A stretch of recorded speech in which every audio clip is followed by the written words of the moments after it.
Comment est-ce que tu entrevois la rencontre avec bébé? Est-ce que tu as commencé à penser à ce moment si unique, si magique, à comment tu souhaites vivre ça? Si tu es rendu à cette étape de préparation-là, je t'invite à explorer avec moi c'est quoi un plan de naissance. C'est quoi ce document si précieux qui va bien au-delà des préférences, mais qui peut faire toute la différence lors de ton aventure d'enfantement. Reste avec moi.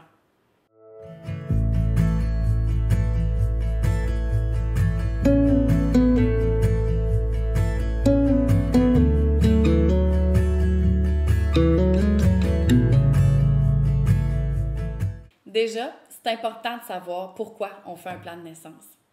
Tu as peut-être entendu des gens qui ont dit que c'était plus pertinent de faire un plan de naissance, que le caractère imprévisible de l'accouchement allait de toute façon faire dérailler ton plan, etc., etc. Personnellement, je trouve que le plan de naissance, que je vais aussi appeler les souhaits de naissance, occupe une place encore centrale dans l'aventure d'enfantement. D'une part, c'est un document qui va te permettre d'être au courant des différentes actions ou interventions qui peuvent être proposées pendant et après l'accouchement. Ça va te permettre d'avoir un regard lucide et de faire des choix libres et éclairés qui respectent tes besoins et valeurs. Le plan de naissance va aussi t'aider à venir clarifier tes besoins. Il va t'aider à explorer les différentes avenues possibles pour que tu fasses de cette expérience une expérience à ton image dont tu seras l'actrice principale. C'est aussi un document qui va t'aider à ouvrir la communication avec le personnel médical pendant et après la naissance. Tu verras que le plan de naissance va ouvrir plein de petites cases qu'il va falloir venir creuser, venir explorer, venir se questionner aussi par rapport à ça. Mais au terme de l'exercice, les souhaits de naissance vont te donner un grand sentiment d'être en contrôle, d'avoir confiance aussi en ce qui s'en vient. Ce sentiment-là, il ne faut pas le sous-estimer, il va être d'une grande aide pendant l'enfantement. Enfin, le plan de naissance va t'aider à poser un geste concret en vue de la naissance de bébé. C'est un outil parfait pour plonger dans cette nouvelle aventure de manière réelle et tangible. Aujourd'hui, je vais te montrer comment créer ton propre plan de naissance. Par contre, pour des besoins de clarté et de compréhension, je vais me baser sur le modèle que j'ai spécialement développé pour Cœur de mère. C'est un modèle que je propose à mes clientes et aussi que je vais vendre en ligne. Mais si tu regardes la vidéo jusqu'à la fin, j'ai une petite surprise pour toi. Le plan de naissance va comporter plusieurs sections. Le mien tient sur 2 pages et c'est amplement suffisant. Donc, la première section ici qu'on voit, ça va être les informations plus personnelles, où ce que tu vas pouvoir écrire ton nom, si tu as des allergies par exemple, le nom de ton ou ta partenaire de naissance. S'il y a d'autres personnes aussi que tu as prévues qui sont à l'accouchement, photographe, accompagnante à la naissance par exemple.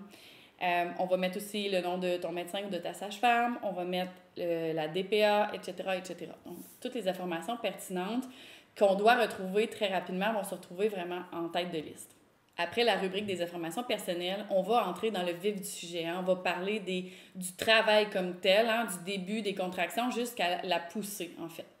Donc, pendant cette période-là, qui va être en fait la majorité du temps d'accouchement, on va retrouver par exemple, des rubriques comme l'ambiance désirée dans la chambre.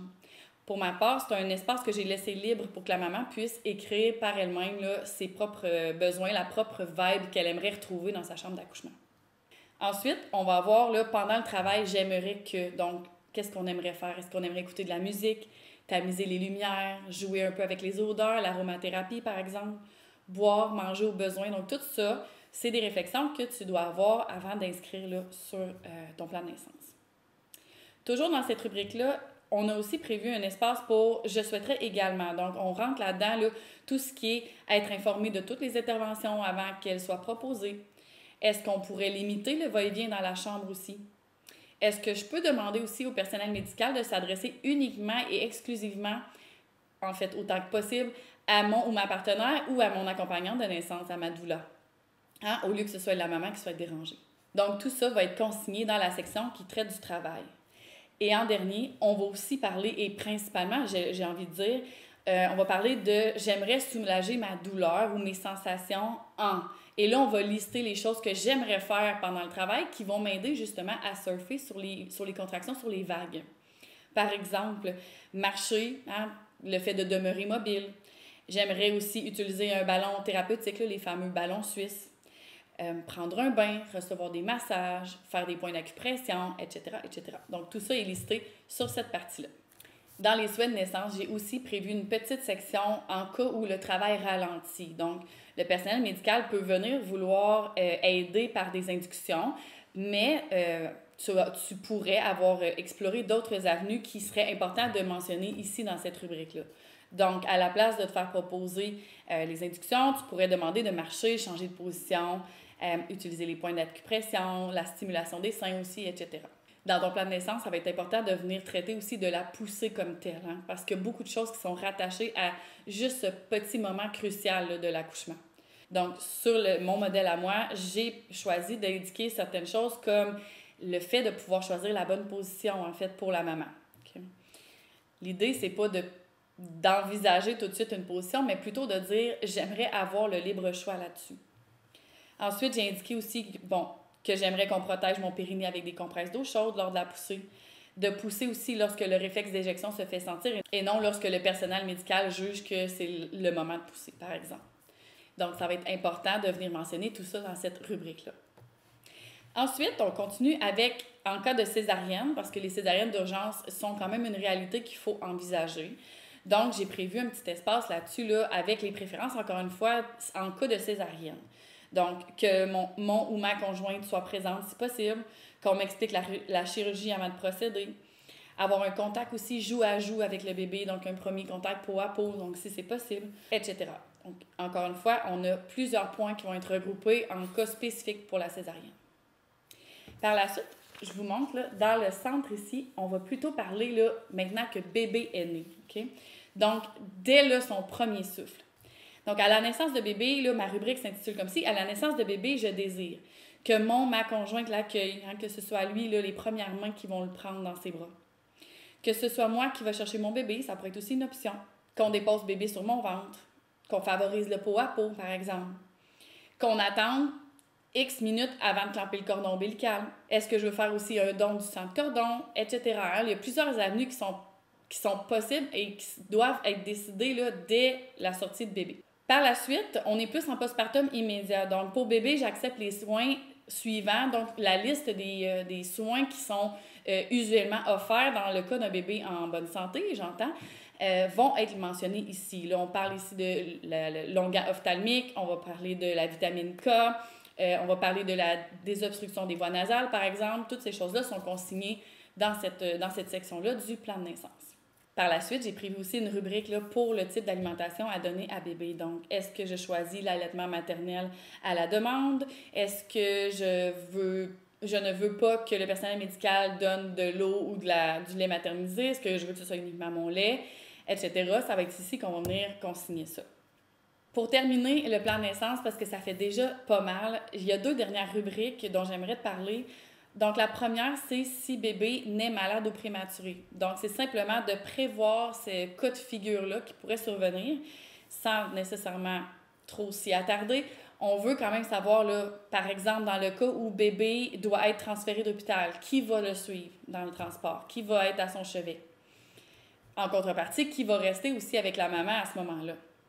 Est-ce que c'est possible aussi d'allaiter rapidement mon bébé? Est-ce que c'est possible de faire du pot à pot aussi rapidement avec lui? Hein? Parce qu'on sait que ces 2 actions-là peuvent participer activement à une guérison ou à aider à son développement là, dans un cas d'un bébé prématuré.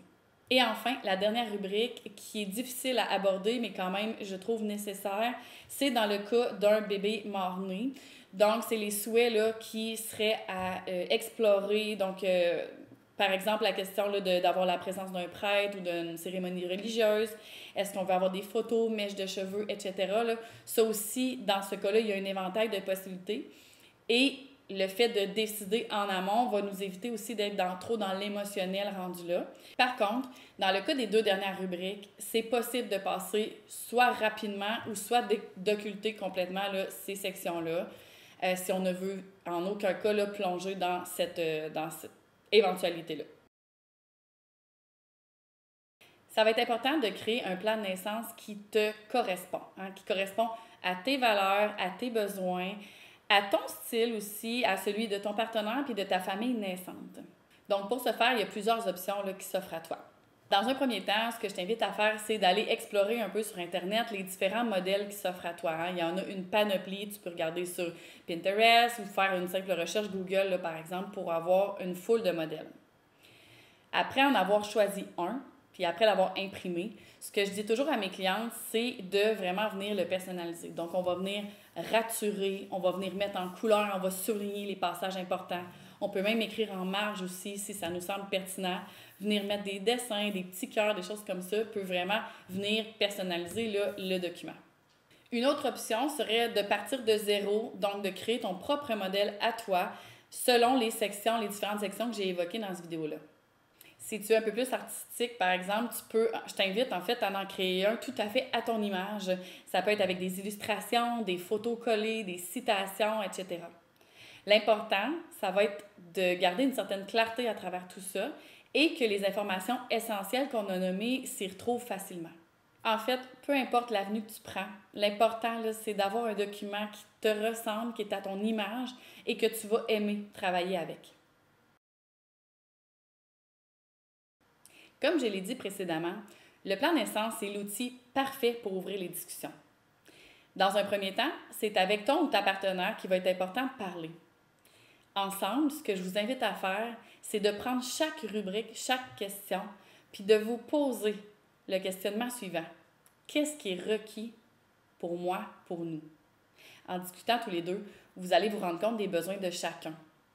Parce que oui, même si le plan de naissance est fait essentiellement pour la maman, le partenaire de naissance peut aussi avoir ses besoins ou à tout le moins ses questionnements par rapport à tout ça. Donc, ensemble, vous allez pouvoir approfondir vos connaissances, poser des questionnements peut-être même inattendus et, ce chemin faisant, renforcer votre connexion mutuelle. Ici, là, le principe, c'est que deux têtes valent mieux qu'une. Le fait d'en discuter aussi avec le partenaire de naissance, ça va être essentiel parce qu'à l'accouchement, c'est lui ou elle qui va être le gardien de ta bulle. À cet effet, il ou elle doit absolument connaître les souhaits de naissance pour être capable de bien le divulguer à l'équipe médicale et pour pouvoir prendre les décisions en fonction de ce que vous avez choisi ensemble initialement. C'est ton partenaire qui va s'occuper de faire valoir tes droits à toi et ceux de bébé aussi. Pour en discuter en couple, pourquoi ne pas en faire un événement? Vous pourriez décider tous les deux d'ouvrir la discussion, par exemple, autour d'un bon repas que vous avez cuisiné, dans une ambiance qui est détendue. Une discussion franche, ouverte, où l'accueil de bébé est vraiment au cœur de vos préoccupations mutuelles. Ensuite, le plan de naissance va être un outil utilisé pour ouvrir les discussions avec le personnel médical avant la naissance. Que ce soit ta sage-femme ou ton médecin, ça va être important de lui partager le fruit de tes réflexions, et de voir avec lui ou elle la viabilité de tes choix aussi. Je blague toujours un peu à propos de ça, mais par exemple, si sur ton plan de naissance, tu as prévu avoir des chandelles véritables à ton accouchement, ça se peut que le professionnel il te mette un petit frein à ce projet-là. En dehors de ça, l'idée, c'est pas réellement de faire valider tes choix, parce que tes choix, ils sont légitimes, mais plutôt que d'informer le personnel médical de tes intentions. Il ou elle va pouvoir t'aiguiller aussi sur les questionnements qui auraient pu survenir en cours de route. Par exemple, pour pouvoir inscrire dans le plan de naissance les outils que tu souhaites avoir à l'enfantement, bien encore faut-il que tu saches ce qui va être disponible sur place. Est-ce que sur le lieu de naissance, ils ont ballon suisse, ballon pinot? Est-ce qu'ils ont des barres de suspension? Est-ce qu'ils ont un banc de naissance? Etc. Ici, je tiens absolument à insister sur ce point. Toutes les questions sont bonnes à poser. Et si une réponse ne te convient pas venant du professionnel de santé, tu peux tout à fait aller chercher d'autres sources ailleurs, des sources fiables, ou te tourner vers un autre professionnel qui pourra t'apporter un regard neuf sur la question. Dernière petite chose à propos de la communication du plan de naissance. En fait, si tu avais prévu avoir une accompagnante à la naissance, une doula, ça va être très important qu'elle aussi soit mise dans la loupe, qu'elle soit au courant de tes souhaits de naissance. Tout comme ton partenaire de naissance, elle aussi va être gardienne de ta bulle et va devoir connaître à cet effet-là le plan de naissance jusque sur le bout de ses doigts. La doula est également une source fiable d'informations, donc tu peux t'y référer s'il y a des questionnements qui émergent en cours d'écriture du plan de naissance. Avant de se lancer tête première dans la rédaction de ton plan de naissance, je veux quand même te mettre en garde sur les erreurs communes à éviter. La première, ça serait la rigidité. Un plan de naissance, c'est un guide, c'est une assise. C'est pas une liste de contrôle absolue. Il est possible que pendant la naissance, le plan diverge un peu, parce qu'il y a des angles morts lors d'un enfantement qu'on ne peut pas prévoir à l'avance. Par contre, même si le plan change, les souhaits de naissance vont demeurer la référence et un outil majeur dans la prise de décision s'il y a lieu. Je te donne un exemple concret. Si toi, par exemple, au fil de tes réflexions, tu as décidé d'avoir un accouchement physiologique, un accouchement naturel, et que tu vas refuser en fait toute intervention du personnel médical. Disons que ça, c'est ce qui est écrit sur ton plan de naissance. Par contre, dans la réalité, si par exemple tu arrives à un accouchement qui s'étire, qui traîne en longueur, et que là, le personnel médical te propose certaines interventions pour accélérer le travail, il se peut que pour réussir ton but que tu t'étais fixé, donc l'accouchement physiologique, que tu doives accepter l'une ou l'autre des interventions qui sont proposées. Mais par contre, étant donné que ton plan de naissance est ton guide, tu vas probablement décider d'y aller de l'intervention la moins invasive à la plus invasive en dernier recours. Donc, c'est ce que j'essaie d'illustrer ici, c'est que le plan demeure ton guide. Deuxième erreur à ne pas faire, c'est de ne pas se renseigner. Un plan de naissance, ça ne se fait pas rapidement sur un coin de table. Il faut prendre le temps de bien mesurer chaque décision qu'on a à prendre et en parallèle, il y a un petit travail aussi d'introspection à faire. Il faut se poser la question tout au long du processus, qu'est-ce que j'aspire vraiment comme naissance? Qu'est-ce que j'aspire à vivre comme expérience? Puis, si c'est nécessaire, on va faire des recherches plus approfondies sur les pratiques en vigueur au lieu de naissance. Prenons l'exemple concret du clampage tardif du cordon. Donc, dans un premier temps, encore faut-il savoir ce que c'est cette manœuvre-là, connaître les bénéfices et même s'ils sont faibles, connaître aussi les risques inhérents à cette manœuvre. Ensuite, il faut voir avec le lieu de naissance le protocole en vigueur par rapport à ce point précis-là du clampage tardif. Qu'est-ce qui est d'usage de faire chez eux? Et ensuite, seulement, vous allez être en mesure, toi et ton partenaire, de prendre la meilleure décision. Troisième erreur à éviter, ne pas en parler au personnel médical. J'insiste encore une fois sur ce point-là, le point central de la communication avec le plan de naissance. Les souhaits de naissance doivent être sus et compris par ce que j'aime appeler ton équipe de naissance. Ton équipe, c'est qui? Ton ou ta partenaire, ta doula, ton accompagnante à la naissance, et le personnel médical, que ce soit sage-femme, médecin et infirmière. Le fait de communiquer clairement avec eux les souhaits de naissance, le plan de naissance, ça va éviter les malentendus et les faux pas. Quatrième et dernière erreur à éviter, c'est le fait de surcharger son plan de naissance. Pour ma part, j'estime que mon modèle de plan de naissance est complet, mais j'ai quand même tenu à ce que les choses soient très clairement expliquées. La simplicité va souvent être plus efficace, donc n'hésite pas à enlever les éléments superflus, à raturer au besoin pour que les éléments essentiels ressortent et soient entendus. Avant de terminer, je voulais te transmettre encore 2 derniers conseils. Le premier, ça c'est de réaliser ton plan de naissance autour de la 35e semaine de grossesse. Pourquoi? Parce que si c'est trop tôt, tu ne seras pas prête à intégrer encore cette réalité-là qui est l'accouchement qui s'en vient. C'est encore trop flou pour toi. D'autre part, si c'est trop tôt, tu n'auras pas eu le temps d'avoir accès à l'information qui est pertinente pour faire les choix éclairés pour le plan de naissance. Par exemple, si tu as prévu faire des ateliers prénataux, ce que je te conseille vivement, bien, pendant ces ateliers-là, il y a une tonne d'informations qui vont être transmises qui vont être essentielles à l'élaboration du plan de naissance. À l'inverse, si tu décides de faire un plan de naissance un peu plus tard que 35 semaines, tu t'exposes quand même au risque que bébé arrive avant même que tu aies pu te déposer avec tes souhaits de naissance. Vaut mieux prévoir et être prête avant au moins la 37e semaine de grossesse. Dernière petite chose, je conseille toujours à mes clientes de garder au moins 2 copies du plan de naissance, une pour toi et ton partenaire et l'autre pour le personnel médical que tu remets au moment de l'accouchement. Comme ça, on s'assure d'avoir un filet de secours, de ne pas égarer le document et d'avoir vraiment les choses en main au jour J. Merci d'avoir écouté cette vidéo jusqu'au bout. J'espère que tu te sens maintenant prête à entamer ton plan de naissance. Si c'est le cas, je t'invite à cliquer sur le lien en description et à télécharger mon modèle de plan naissance que j'ai mis gratuit à l'occasion uniquement de cette vidéo. Sinon, pour avoir plein d'informations sur la maternité, la grossesse ou le postpartum, je t'invite à voir mes autres vidéos et à t'abonner à ma chaîne. À bientôt!